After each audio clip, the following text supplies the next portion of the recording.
উগ্র একটা চিন্তা ভাবনা থেকে তাকে সেখানে ডিসচার্জ করার ডিসিশন হয়েছে। বিশেষ করে বাংলাদেশের মর্যাদার প্রশ্ন যেখানে রয়েছে সেটাই অক্ষুণ্ণ রাখার জন্য যে সিদ্ধান্ত নেওয়া উচিত সেটি ক্রিকেট বোর্ড কিন্তু নিয়েছে। মুস্তাফিজ যে পরিমাণ অসম্মানিত হয়েছে সেটা পুরো দেশের জন্য অসম্মান আমরা মনে করি। তো মুস্তাফিজ আইপিএলে খেলতে পারবেন না, এটা কোন ধরনের বিষয় আমি ঠিক বুঝতে পারছি না। এটাকে বলে হিপোক্রেসি। ওয়ার্ল্ড কাপে কোনো হিন্দু প্লেয়ার নাই, এই জন্য কি আপনি বিশ্বকাপ বয়কট করে বিশ্বকাপ বন্ধ হয়ে যাবে, ওয়ার্ল্ড কাপ ফুটবল বন্ধ হয়ে যাবে? পায়ে পাড়া দিয়ে ঝগড়া করার একটা টেন্ডেন্সি হয় না, ঠিক সেটাই তারা করতে চেয়েছিল। তো রাজনীতির কাছে পরাজয় মেনেছে ক্রিকেট এবং পরাজিত করেছে ভারতীয় ম্যানেজমেন্ট।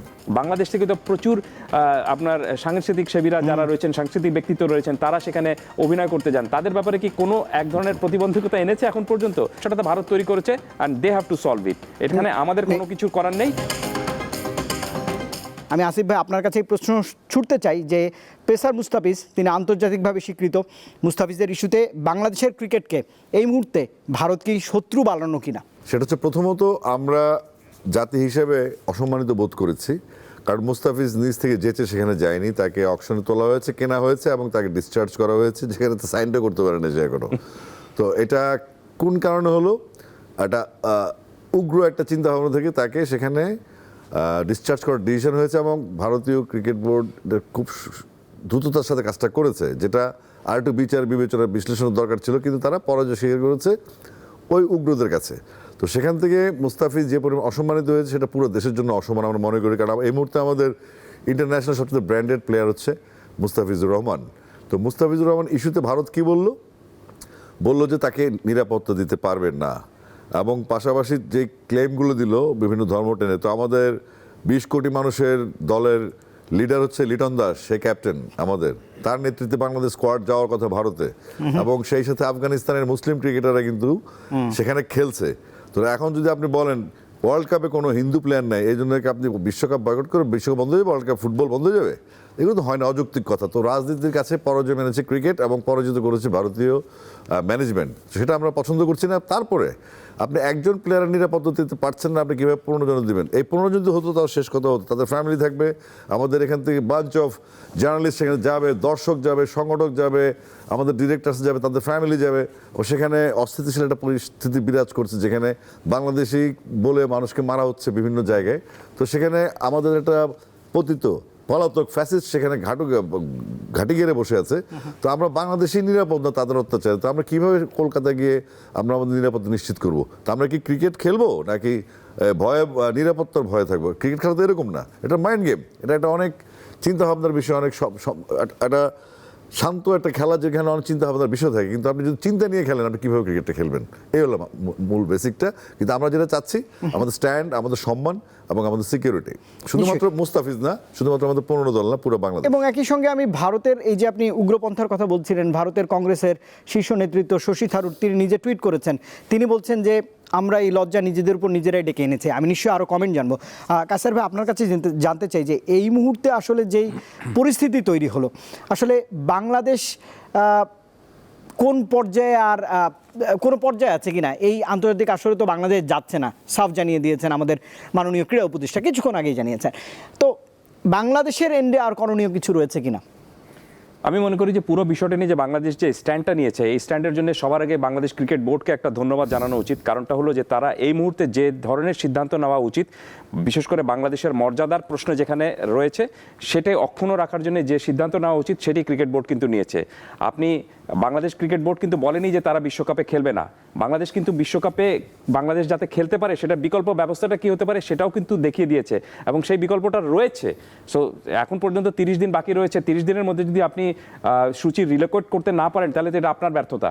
আপনি যদি করতে চান তাহলে অবশ্যই করা যেতে পারে, কোনো সন্দেহ নেই। কিন্তু প্রবলেমটা হলো যে বাংলাদেশ এই ক্ষেত্রে এখন পর্যন্ত যতগুলো সিদ্ধান্ত নিয়েছে এবং যতগুলো স্ট্যান্ড নিয়েছে সেটাকে পারফেক্ট স্ট্যান্ড আপনাকে বলতেই হবে, এবং খুবই লজিক্যাল স্ট্যান্ড নিয়েছে, এখানে কোনো সন্দেহ নেই। এই কারণে আপনি যে একটু আগে বললেন যে খোদ ভারতের শশী থারু, যিনি আপনি ভারতের রাজনীতিবিদ, তিনি কিন্তু এখন পর্যন্ত ভারতের এই সিদ্ধান্তে অবাক হয়েছেন। দ্যাট মিনস সমস্যাটা যে ভারত তৈরি করেছে সেটা তাদের দেশের খোদ রাজনীতিবিদরাই বলছেন এটা। আর এটাকে বলা চলে এক অর্থে কিন্তু যে ভারত এটা আসলে পায়ে পাড়া দিয়ে ঝগড়া করার একটা টেন্ডেন্সি হয় না, ঠিক সেটাই তারা করতে চেয়েছিল। দেখুন, বাংলাদেশ বিশ্বকাপে খেলতে যাবে সেটা ভারত কিন্তু অনেক আগে থেকে জানে, এবং সেটা ফেব্রুয়ারিতে যাবে সেটাও জানা রয়েছে। বাট আইপিএলটা হবে আপনার এপ্রিলে বা মার্চের শেষের দিকে। অর্থাৎ বিশ্বকাপের পরে হবে। তো মুস্তাফিজ এই বিশ্বকাপে খেলতে পারেন কিন্তু মুস্তাফিজ আইপিএলে খেলতে পারবেন না, এটা কোন ধরনের বিষয় আমি ঠিক বুঝতে পারছি না। এটাকে বলে হিপোক্রেসি। এটা স্রেফ ভারত এই উগ্রবাদীদেরকে কাছে নতজানু হওয়ার পরে, নতজানু হয়ে যে সিদ্ধান্তটা নিয়েছে সেটাকে বলে এক অর্থে কিন্তু হিপোক্রেসি। এই হিপোক্রেসিটা করার কারণেই কিন্তু আজকে এত জটিলতাটা তৈরি হয়েছে। আমার মনে হয় যে ভারতের, আপনি শুধু শশী থারুর না, ভারতের যে কোনো প্রগতিশীল এবং একটু সুস্থির চিন্তা যারা করে থাকেন, যাদেরকে আপনি বলতে পারেন যে একটু মানে বিদ্যা বুদ্ধি নিয়ে সামনে এগোতে পারেন, এমন চিন্তা ভাবনা করার যে মানুষগুলো রয়েছে, তাদের সবাইকে যদি আপনি জিজ্ঞেস করেন, দেখবেন যে ভারতের এই সিদ্ধান্তটা যে পুরোপুরি একটা ভুল সিদ্ধান্ত, সেটা তারা মানতে বাধ্য হবেন। তবে হ্যাঁ, আপনি দেখবেন যে আর যারা উগ্রবাদী তারা কিন্তু সবসময় করেই থাকবেন। সবচেয়ে হাস্যকর বিষয়টা হলো যে এক মুস্তাফিজকে তারা এই ক্রিকেট খেলতে দিচ্ছেন না, কিন্তু আর অন্য কাউকে কি, কারো ব্যাপারে কি কোনো ধরনের কোনো বিধিনিষেধ তারা আরোপ করেছেন? বাংলাদেশ থেকে তো প্রচুর আপনার সাংস্কৃতিক সেবীরা যারা রয়েছেন, সাংস্কৃতিক ব্যক্তিত্ব রয়েছেন, তারা সেখানে অভিনয় করতে যান, তাদের ব্যাপারে কি কোনো এক ধরনের প্রতিবন্ধকতা এনেছে এখন পর্যন্ত? সো এখানে শুধুমাত্র আমি যেটা বললাম যে তারা শুধুমাত্র বাংলাদেশকে একটু ছোট করার জন্যে, এবং তারা যে ইলজিক্যাল কিছু যুক্তি উপস্থাপন করেছে, সেই যুক্তিটাকে লজিক্যাল করার জন্য একটা হাস্যকর একটা যুক্তি নিয়েছে। এবং আমি শেষ করছি জাস্ট অন্য একটা বিষয়টা নিয়ে, যে বাংলাদেশ যে দেখুন, অনেকে হয়তো বলবেন যে বাংলাদেশ এটা খুব আবেগের বশে সিদ্ধান্ত নিয়েছে। আমি মনে করি না যে এটা এখানে আবেগের কোনো কিছু রয়েছে।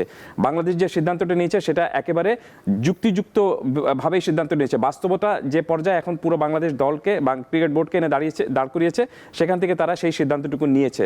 আর সবচেয়ে বড় বিষয়টা হলো যে বাংলাদেশ কিন্তু একবারও বলেনি যে আমরা বিশ্বকাপ বয়কট করব। এই প্রশ্নটা কিন্তু অনেকে হয়তো বলছেন যে বাংলাদেশ তাহলে খেলতে যাবে না। বাংলাদেশ খেলতে যাবে না কোথায়? বাংলাদেশ খেলতে যাবে না যেখানে নিরাপত্তা নেই।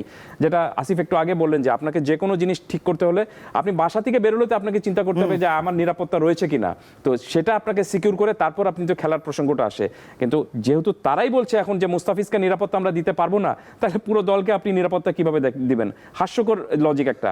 এবং এই পরিপ্রেক্ষিতেও বাংলাদেশ কিন্তু বলছে যে না, আমরা তাহলে যেহেতু সহযোগী দেশ হিসেবে রয়েছে শ্রীলঙ্কা, আমরা শ্রীলঙ্কায় গিয়ে ক্রিকেট খেলে আসবো। এবং সেটা করাটা আমি মনে করি যে আইসিসির জন্য খুব কঠিন কোনো কাজ হবে না, যদিও তারা বলছে যে অনেক কঠিন হতে পারে, অনেক আপনার পরিবর্তন করলে আপনার এই হোটেল রিলোকেট করতে হবে, টিকিট বুকিং হয়ে গেছে, আপনার সম্প্রচার কিভাবে হবে সেগুলো ঠিক করতে হবে। সেটা সমস্যাটা তো ভারত তৈরি করেছে, and they have to solve it. এখানে আমাদের কোনো কিছু করার নেই। আমরা যেভাবে এই সমস্যাটা সমাধান করা যেতে পারে সেটার প্রপার ওয়েটা দেখিয়ে দিয়েছি। এখন যদি ভারত এবং আইসিসি এটা না করতে পারে, ব্যর্থতা তাদের।